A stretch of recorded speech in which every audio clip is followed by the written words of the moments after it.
So hello student, welcome back once again in our channel Javed Academy। Student, आज हम शुरू करने वाले हैं क्लास 9th की NCERT मैथ की एक्सरसाइज 1.1। ये हमारा पूरा सिलेबस, जो हमारी पढ़ाई है, जो स्ट्रेटजी है, वो सब NEP यानी कि न्यू एजुकेशन पॉलिसी 2023-24 के अकॉर्डिंग है। यानी कि इस बार जो सिलेबस चेंज हुए हैं उस सिलेबस के अकॉर्डिंग हम लोग अपना वीडियो शूट कर रहे हैं। ठीक, तो प्यारे बच्चों देखिए, हमको क्या करना है कि एक्सरसाइज 1.1 में कुल मिला के 4 क्वेश्चंस पढ़ने हैं। ठीक, और चारों बहुत छोटे क्वेश्चन हैं। आपने अगर वो इंट्रोडक्शन वाली मेरी वीडियो देखी होगी तो उस वीडियो में मैंने ये सब समझा दिया है आपको, केवल इंट्रोडक्शन से ही डेफिनेशन में ही ये सारी चीज़ें समाहित हैं। तो हम क्या करते हैं, अब बिना टाइम वेस्ट किए हुए हम सीधा इसका सोल्यूशन को करते हैं और ध्यानपूर्वक समझते हैं। जो हमारे इंग्लिश मीडियम के बच्चे हैं वो घबराए नहीं, उनके लिए इंग्लिश लैंग्वेज में भी जल्द ही वीडियो अपलोड हो जाएगी। ठीक, तो आइए हम सबसे पहले शुरुआत करते हैं क्वेश्चन नंबर 1 से। तो क्वेश्चन नंबर 1 क्या कह रहा है हमारे सामने कि क्या 0 एक परिमेय संख्या है। ये तो मैंने पहले ही आपको बताया था कि हाँ भाई 0 एक क्या है, परिमेय संख्या है। क्या आप इसे p/q के रूप में लिख सकते हैं? बिल्कुल लिख सकते हैं। जहाँ p व q एक पूर्णांक है, ये बात तो सही है आपकी। इंटीजर है, इंटीजर मैंने बताया था 3 प्रकार के होते हैं, पॉजिटिव, नेगेटिव और एक 0 था ही। और q नॉट इक्वल टू किसके भी है, 0 के। तो ये तो सही बात है कि q 0 के बराबर नहीं आएगा। चलिए देखते हैं, लिखते हैं हम लोग 0। अच्छा ये 0 है ना, और 0 का बटा हम कितनों कर दें तो बेचारा रहेगा तो 0 ही। कुछ आप कर दीजिए, चाहे 0/1, 0/2, 0/3, चाहे आप जो कर दीजिए ना। इसका मतलब क्या है, परिमेय संख्या यही कहता है कि अंश और हर हमको चाहिए। अंश से हमसे कोई मतलब नहीं है, मतलब हर से है, हर 0 हमको नहीं चाहिए। तो भाई हर किसी भी केस में 0 नहीं है ना बच्चों। चलिए देखते हैं, तो हम लिखेंगे कि हाँ 0 एक क्या है बेटा, परिमेय संख्या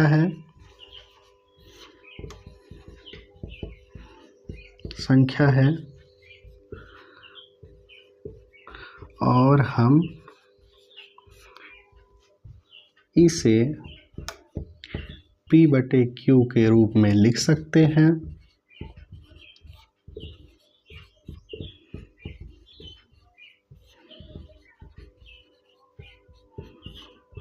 जहाँ q नॉट इक्वल टू किसके बेटा, 0 के। तो ये हो गया हमारे पहले प्रश्न का उत्तर। ठीक, तो मुझे जहाँ तक उम्मीद है कि आपको पहला प्रश्न बच्चों समझ में आया होगा। ठीक ना। अब हम क्या करते हैं, दूसरा प्रश्न देखते हैं। दूसरा प्रश्न क्या कर रहा है बेटा, 3 व 4 के बीच में 6 परिमेय संख्या निवेशित कीजिए या ज्ञात कीजिए ना। याद रखिएगा, एक चीज़ आपको पहले मैं समझा दूं कि दो संख्याओं के बीच में आप अनंत परिमेय संख्या निवेशित कर सकते हैं। इसलिए ज़रूरी नहीं कि हर बार आपका उत्तर मिले। ठीक, इसके असंख्य उत्तर हो सकते हैं, असंख्य आंसर आ सकते हैं। इसलिए भैया आपको इसमें घबराना नहीं है, तरीके कई हैं। अब एक तरीके से मैं आपको बताऊंगा, एक तरीका ये भी है जो आपने कक्षा 8 में पढ़ रखा होगा कि दोनों को जोड़िए, 2 से भाग कराइए, अगली संख्या मिली, फिर दोनों को जोड़िए, 2 से भाग कराइए, अगली संख्या मिल गई। ठीक ना, ये मेथड तो हम पिछले क्लास में पढ़ चुके हैं। आज हम क्या करेंगे, कुछ नया मेथड ट्राई करेंगे। क्वेश्चन तो हमारे पास इस प्रकार के 2 ही हैं हमारे सिलेबस अकॉर्डिंग, तो वही दोनों क्वेश्चनों पे हम अप्लाई कर देंगे।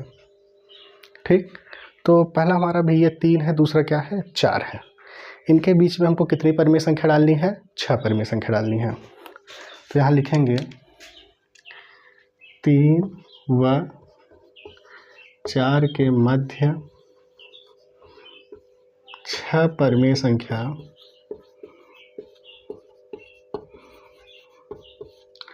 ज्ञात करने के लिए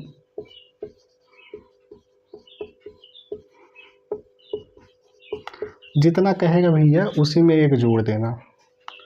हम 6 + 1 = 7 हर को बनाएंगे।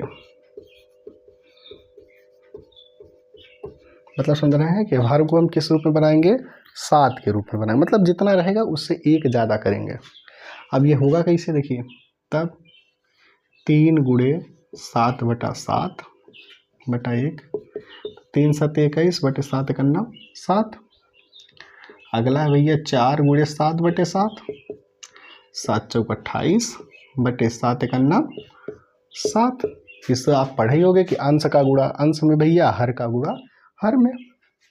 तो यहाँ हम लिख देते हैं 21/7 और यहाँ लिख देते हैं बेटा 28/7।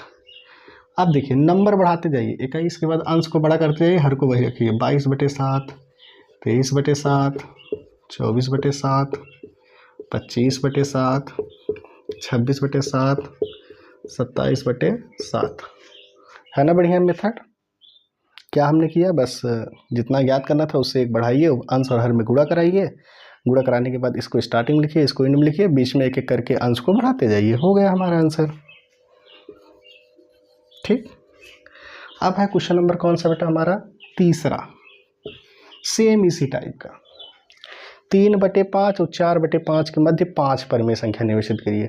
अब देखो इसके हर में कुछ नहीं था तो हमको 7 बनाना पड़ा, इसके हर में कितना है, 5 है ना। तो कुछ नहीं आपको करना है कि यार 7 को हम सर जी अब कहें 5, तो 5 से 6 कैसे बनाएंगे, 5 को हम, कुछ मत कीजिए, मेथड देखिए केवल। देखिए 3/5 व 4/5 के मध्य 5 परिमेय संख्या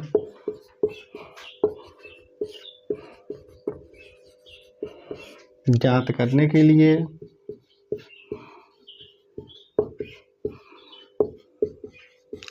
हमें, जब अंश और हर रहे तो मतलब यही मेथड रहेगा, बस थोड़ा सा नाम बदल दे रहे हैं हम। 5 + 1 = 6, 6 आ गया ना। 6 से अंश व हर में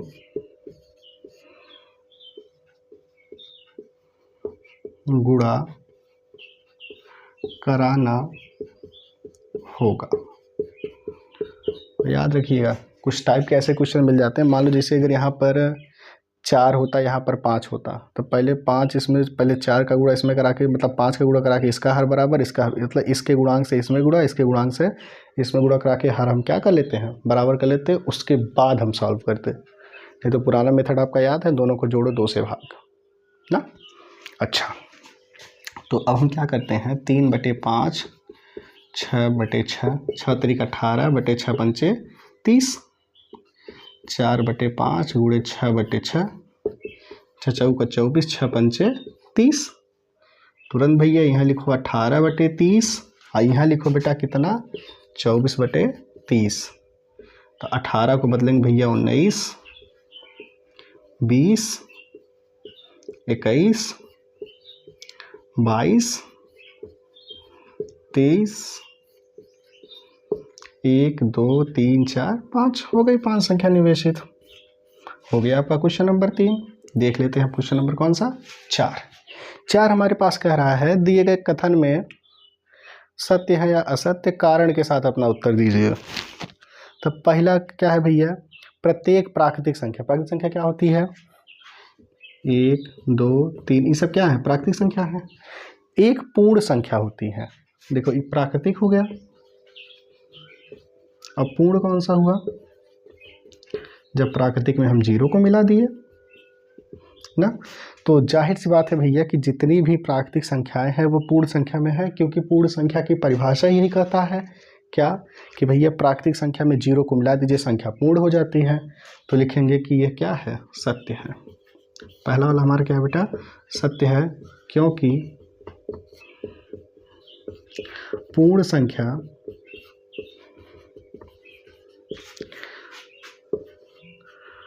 प्राकृतिक संख्या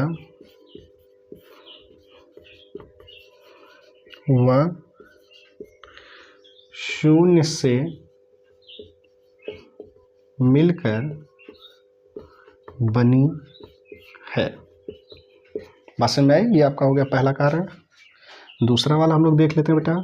दूसरा कह रहे हैं, प्रत्येक पूर्णांक एक पूर्ण संख्या होती है। भैया पूर्णांक में प्लस होता है। देखो पूर्णांक क्या है, -2, -3, 0, 1, 2, 3, ये सब क्या है, पूर्णांक है।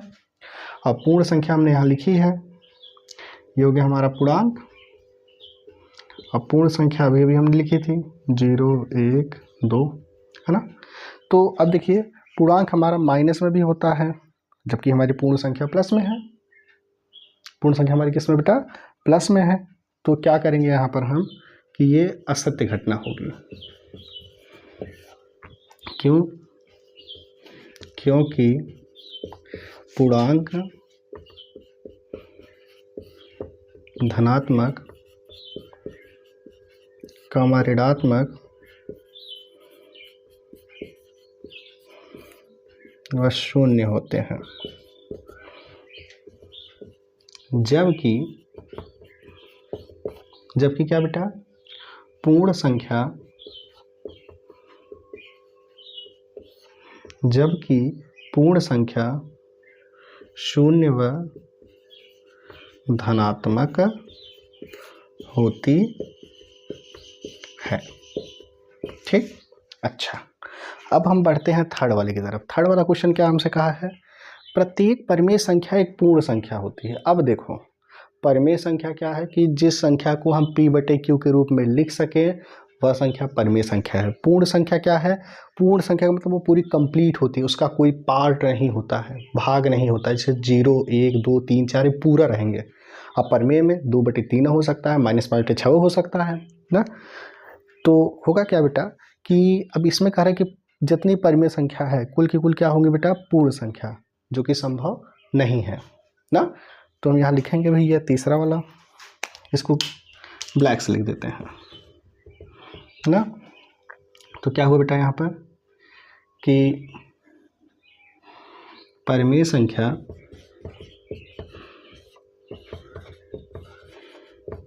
यहाँ पर पहले तो हमें लिखना होगा असत्य। पहले हम क्या करते लिख देते हैं बेटा, असत्य लिख देते हैं। उसके बाद हम क्या लिखेंगे, कारण इसका कि पूर्ण संख्या 0, 1, 2, 3 ... के रूप में होती है,